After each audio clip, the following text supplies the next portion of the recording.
Bharat transshipment বাতিল করায় বাংলাদেশের ঘনিষ্ঠ হচ্ছে চীন, পাকিস্তান, তুরস্ক। তবে কি আবারও চালে ভুল করল দিল্লি?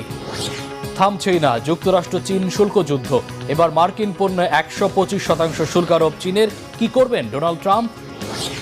গাজায় 30 ফিলিস্তিনিকে হত্যা করল ইসরায়েল।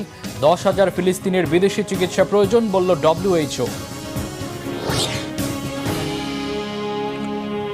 আসসালামু আলাইকুম, দেখছিলেন Bangla vision world news headline. Bangladesh হবে দক্ষিণ এশিয়ার নতুন বাণিজ্য হাব। আন্তর্জাতিক বিনিয়োগ সম্মেলনে যখন এমন ঘোষণা দিচ্ছে ঢাকা, ঠিক তখনই বেঁকে বসল নয়াদিল্লি। জানালো বাংলাদেশ আর পাবে না ট্রান্সশিপমেন্ট সুবিধা। এমন ঘোষণায় মোটেও বিচলিত হয়নি ঢাকা, বরং উল্টো জবাব দিচ্ছে দারুণ কৌশলে। বিকল্প রুট, আকাশপথে রপ্তানি, নতুন বন্দরের মধ্য দিয়ে চীন, পাকিস্তান, তুরস্ক, মধ্যপ্রাচ্যের সঙ্গে বাড়াচ্ছে বাণিজ্যিক বন্ধন। ট্রান্সশিপমেন্টের